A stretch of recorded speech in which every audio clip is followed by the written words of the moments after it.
রোজা রাখা অবস্থায় স্বপ্নদোষ হলে রোজা থাকবে কিনা, রোজা থাকা অবস্থায় হাতের বা পায়ের নখ কাটা যাবে কিনা, বালতি দিয়ে গোসল করতে গেলে অনেক সময় শরীরের পানি বালতিতে চলে যায়, তখন কি সেই পানি পবিত্র থাকে? সে পানি দিয়ে গোসল করলে পাক হতে পারবো কি? রোজা রেখে মেহেদি নখে আর মাথায় দেয়া যাবে কি না? মোবাইলে কোরআন শরীফের অ্যাপস ডাউনলোড করে তেলাওয়াত করলে কোনো গুনাহ হবে কি? রোজা অবস্থায় আতর বা পারফিউম করার বিধান কি? কেউ যদি ফরজ সালাত আদায় না করে রোজা রাখে, তার রোজা রাখার যৌক্তিকতা কতটুকু? স্বামী স্ত্রী ঝগড়া করে কতদিন কথা না বললে গুনাহ হবে? বিতির নামাজ কাজা পড়তে হয় কিনা এবং কাজা পড়তে হলে তা কখন পড়া উচিত? অসুস্থতার কারণে তারাবি যদি 20 রাকাত না পড়তে পারে তাহলে কত রাকাত পড়া উচিত? রোজা রেখে নাক বা কানে ড্রপ ব্যবহার করা যাবে কিনা? ওযু ছাড়া কি কোরআন পড়া যায়? বাসায় যদি কেউ না থাকে, ঘোমটা ছাড়া কি কোরআন পড়া যায়? সিয়ামরত মহিলার দিনের বেলা পিরিয়ড শুরু হলে দিনের বাকি অংশ না খেয়ে থাকতে হবে, খেলে কি গুনাহ হবে? মেয়ে মানুষ মারা গেলে মাইকে জানাজার ঘোষণা করে না কেন? রাসূল পাকের নাম স্মরণ করলে বৃদ্ধাঙ্গুলি দ্বারা চুম্বনের বিধান জানাবেন।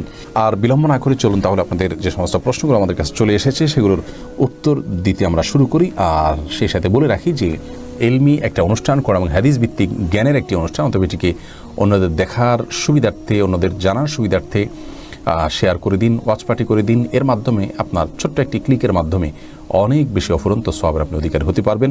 শয়তান আমাদেরকে এরকম সহজে অনেক বেশি অর্জন হতে পারে সে আমলগুলো থেকে ভুলিয়ে রাখে এবং এগুলোকে আমাদের কাছে গুরুত্বহীন করে রাখে। অতএব শয়তানকে আমরা কোনোভাবেই যেন সুযোগ না দিই। আল্লাহ তাআলা সেই তৌফিক দান করুন। এমডি ইয়াকুব হোসাইন জানতে চেয়েছেন, রোজা রাখা অবস্থায় স্বপ্নদোষ হলে রোজা থাকবে কিনা? থাকবে, কোনো অসুবিধা নেই। স্বপ্নদোষ মানুষ ইচ্ছাকৃত করে না, অতএব স্বপ্নদোষ হলে বীর্যপাত হয়ে গেলে ঘুমের মধ্যে আপনার রোজা কন্টিনিউ করতে পাওয়া হবে। স্বপ্নদোষের কারণে বীর্যপাত হলে সে কারণে আপনি গোসল করবেন, গোসল ফরজ হবে আপনার, কিন্তু রোজা ভাঙবে না। আহমেদ শাহাদাত জানতে চেয়েছেন, রোজা থাকা অবস্থায় হাতের বা পায়ের নখ কাটা যাবে কিনা? উত্তর কাটা যাবে, কোনো অসুবিধা। রোজা রেখে হাত পা নখ কাটা যাবে, এর সাথে রোজা ভাঙের কোনো সম্পর্ক নেই।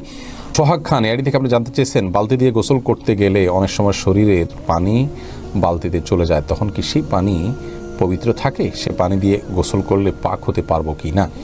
ভাই সোহাগ, বালতি দিয়ে গোসল করতে গেলে যদি শরীরের পানি বালতিতে চলে যায় কোনো অসুবিধা নেই। যদি সরাসরি সেখানে কোনো নাপাক আছে এটি আপনার কাছে প্রমাণিত না থাকে, সন্দেহের কারণে কোনো অসুবিধা নেই।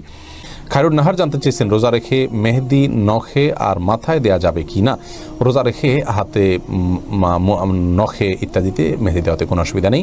জিয়াউর রহমান জুয়েল জানতে চেয়েছেন, মোবাইলে কোরআন শরীফের অ্যাপস ডাউনলোড করে তেলাওয়াত করলে কোনো গুনাহ হবে কিনা? না, কোনো গুনাহ হবে কেন, সওয়াব হবে, কোনো অসুবিধা নেই। এরপরে শিহাব মন্ডল জানতে চেয়েছেন, রোজা অবস্থায় আতর বা পারফিউম ব্যবহার করার বিধান কি? উত্তর হলো জায়েজ আছে, কোনো অসুবিধা নেই। আতর পারফিউম ব্যবহার করা যাবে, রোজা রেখে তেল ব্যবহার করা যাবে, কোনো অসুবিধা নেই। শাকুল খান জানতে চেয়েছেন, কেউ যদি ফরজ সালাত আদায় না করে রোজা রাখে, তার রোজা রাখার যৌক্তিকতা কতটুকু? তিনি রোজা রাখছেন, একটা ফরজ আদায় করতেছেন, এই জন্য আমরা অবশ্যই তাকে অ্যাপ্রিসিয়েট করবো যে তিনি অন্তত একটা ফরজ আদায় করতেছেন। কিন্তু রোজা নামাজ না পড়ে রোজা রাখার মানে হলো যে তিনি লুঙ্গি না পরে আপনার গেঞ্জি পরার জন্য অস্থির হয়ে উঠেছেন। ব্যাপারটা এরকম হয়ে যাবে, গেঞ্জি পরাও দরকার কিন্তু লুঙ্গি পরার তার চেয়ে বেশি দরকার। অতএব নামাজটাকে সবচেয়ে বেশি গুরুত্বের সাথে দিতে হবে, তারপর তিনি রোজার জন্য চেষ্টা করতে হবে।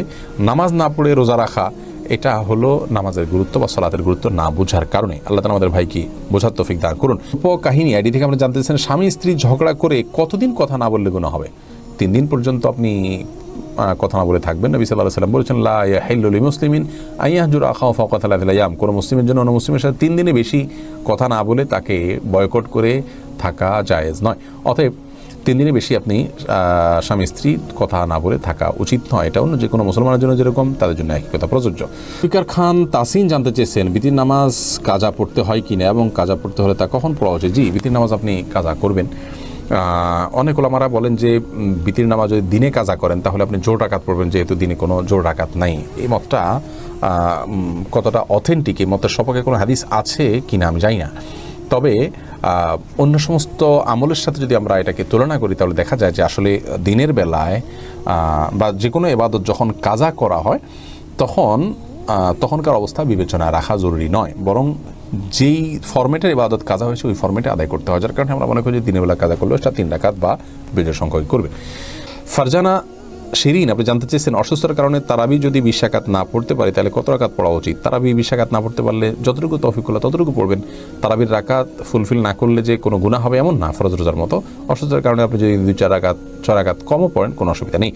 মেহেদি হাসান মির্জা জানতে চেয়েছেন রোজা রেখে নাক বা কানের ড্রপ ব্যবহার করা যাবে কিনা। ভাই মেহেদি হাসান, রোজা রেখে নাকে ড্রপ দিতে পারবেন না, কারণ নাকে ড্রপ দিলে সেটা গলায় যেতে পারে। নবী সাল্লাল্লাহু আলাইহি ওয়াসাল্লাম বলেছেন ওয়ামাদমিদ ইল্লা আনতাকুনা সাইমান, তুমি কুলি করবে কিন্তু রোজাদার হলে গড়গড়া করতে যাবে না, কারণ গড়গড়া করলে ভিতরে পানি যেতে পারে। নাকে ড্রপ দিলে সেটা যেহেতু ভিতরে যেতে পারে, অতএব সেই জায়গায় এখানে নাকে ড্রপ দেওয়া যাবে না রোজা রেখে। কিন্তু কানে ড্রপ দিতে পারেন, চোখে ড্রপ দিতে পারেন, যে চোখের সাথে আপনার আমাদের গলার সম্পর্ক নেই, কানে ড্রপ দিতে পারেন, সেটারও সরাসরি সম্পর্ক নেই। যদি আপনি গলায় স্বাদ অনুভব করেন ড্রপ দেওয়ার পরে কানে বা চোখে, তাহলে সেক্ষেত্রে আপনি সে রোজা আবার রেখে দিবেন, কিন্তু নাকে দিতে পারবেন না, যেহেতু নাকে দিলে সেটা ভেতরে যায়। স্বর্ণ এই আইডি থেকে আপনি জানতে চেয়েছেন অজু ছাড়া কি কোরআন পড়া যায়? বাসায় যদি কেউ না থাকে, ঘোমটা ছাড়া কি কোরআন পড়া যাবে? ঘোমটা ছাড়া কোরআন পড়াতে কোনো অসুবিধা নেই। অজু ছাড়া মুখস্থ থেকে কোরআন পড়তে পারবেন। কোরআন ধরলে অজু লাগবে। সুস্থ মানুষ কি শুয়ে শুয়ে কোরআন পড়তে পারে? আপনি যদি কখনো শুয়ে শুয়ে মুখস্থ থেকে কোরআন পড়েন, কোনো অসুবিধা নেই, কিন্তু কোরআনের গ্রন্থকে বুকের উপর নিয়ে পড়াটা কোরআনের সাথে দৃশ্যত অসম্মান, সেটা না করা উচিত। অসুস্থ হলে সেটা করা যাবে, অসুবিধা নেই। দাস এমডি রাইসুল রেজা জানতে চেয়েছেন সিয়ামরত মহিলার দিনের বেলা পিরিয়ড শুরু হলে দিনের বাকি অংশ না খেয়ে থাকতে হবে, খেলে কি গুনাহ হবে? না খেয়ে থাকা উচিত বাকি অংশ, তার রোজার সম্মানার্থী করা উচিত। মোহাম্মদুল্লাহ ইমন জানতে চেয়েছেন মেয়ে মানুষ মারা গেলে মাইকে জানাজার ঘোষণা করে না কেন? মানুষ মারা গেলে জানাজার ঘোষণা কেমন হওয়া উচিত? দেখুন, এটাকে আজানের বিকল্প হিসেবে বা আজানের সমপর্যায়ের ঘোষণা এটাকে বানিয়ে নেওয়া উচিত নয়। জাস্ট জানাজানি হলো, সেটা মাইকের মাধ্যমে হতে পারে। পুরুষদের যেরকম মারা গেলে অমুকের জানাজা হবে, অমুক মারা গেছেন, অমুক সময় জানা যাবে, ঘোষণা দেওয়া যেতে পারে। মহিলাদের ব্যাপারটাও ঘোষণা দেওয়া যেতে পারে, কোনো অসুবিধা নেই। তৌফিক এলাহি কাদেরি আপনি জানতে চেয়েছেন রাসূলের পাকের নাম স্মরণ করলে বৃদ্ধাঙ্গুলি দ্বারা চুম্বনের বিধান জানাবেন। রাসূল আকরাম সাল্লাল্লাহু আলাইহি ওয়াসাল্লামের নাম শুনলে দুরূদ পাঠ করতে হবে, এ বিষয়ে নির্দেশনা হাদিসে রয়েছে। কিন্তু তার নাম শুনলে আঙ্গুলে চুমো খেয়ে চোখে লাগাতে হবে বা আঙ্গুলে চুমো খেতে হবে, এরকম কোনো নির্দেশ বিশুদ্ধ কোনো হাদিসে এসেছে বলে আমাদের জানা নেই। আমরা নিশ্চয়ই জানি যে রাসূল আকরাম সাল্লাল্লাহু আলাইহি ওয়াসাল্লামের হাদিসের ক্ষেত্রে শুদ্ধাশুদ্ধের একটা ব্যাপার আছে। সকল হাদিসকে যদি আমরা আমলযোগ্য মনে করি, যেটা বর্ণনা শুদ্ধ নয়, হাদিস তো কখনো অশুদ্ধ হয় না, কিন্তু হাদিসের বর্ণনা সূত্রের মধ্যে যদি কোনো ত্রুটি থাকে, সেটাও যদি আমাদের আমল করতে হয়, তাহলে তো পৃথিবীতে আর আপনার মুহাদ্দিসগণ যুগ যুগ ধরে শতাব্দীকে ধরে হাদিসের সিদ্ধতা নিরূপণ করার জন্য চেষ্টা করেছেন, তাহলে তার কোনো মানে হতো না। বোঝা গেল যে আমাদেরকে বিশুদ্ধ হাদিস গ্রহণ করতে হবে। কোনো বিশুদ্ধ হাদিসে নবী সাল্লাল্লাহু আলাইহি সাল্লামের নাম নেয়ার পরে আঙ্গুলে চুমু খাওয়ার কথা বর্ণিত হয়নি। বিভিন্ন তাফসিরের কিতাব, বিভিন্ন অন্যান্য কিতাবগুলোতে আছে। সে সমস্ত কিতাবগুলোর কোনো কথা থাকলে সেটা কোরআন অথবা হাদিসে প্রুফ থাকতে হবে। তাফসিরের কিতাবগুলোর যা আছে তার সব কিছু যদি আগাগুলো আমাদেরকে মানতে হয়, তাহলে তাফসিরগুলোতে কিন্তু অনেক ইসরায়েলি বর্ণনা ঢুকে গেছে, এরকম অনেক কিছু আছে, যার কারণে নবী সাল্লাল্লাহু আলাইহি সাল্লাম থেকে বিশুদ্ধভাবে এরকম কোনো বিষয় প্রমাণিত নয়। আমাদের যে সমস্ত ভাইরা চুমু খাচ্ছেন, নিশ্চয়ই নবী সাল্লাল্লাহু আলাইহি সাল্লাম ভালোবেসে চুমু খাচ্ছেন, কিন্তু মনে রাখা উচিত যে যারা চুমু খাচ্ছেন না তাদেরকে রাসূলের দুশমন বানায় দিচ্ছেন, এটা উচিত নয়। নবী আলাইহিস সালামের ভালোবাসা এটা চুমু খাওয়ার মাঝে আসলে নিহিত নয়, বরং তার ভালোবাসার প্রমাণ হলো আমরা তারকে কতটা অনুসরণ করার চেষ্টা করছি, তাকে কতটা মেনে চলার চেষ্টা করছি, তার পদাঙ্ক কতটা আমল করার চেষ্টা করছি, সেটার উপর নির্ভর করে। আল্লাহ তাআলা আমাদেরকে বোঝার তৌফিক দান করুন এবং হেদায়েতের উপরে রাখুন, এবং বাড়াবাড়ি এবং গোলামি থেকে বা ভ্রান্ত বিশ্বাস থেকে আল্লাহ তাআলা আমাদের সকলকে হেফাজত রাখুন।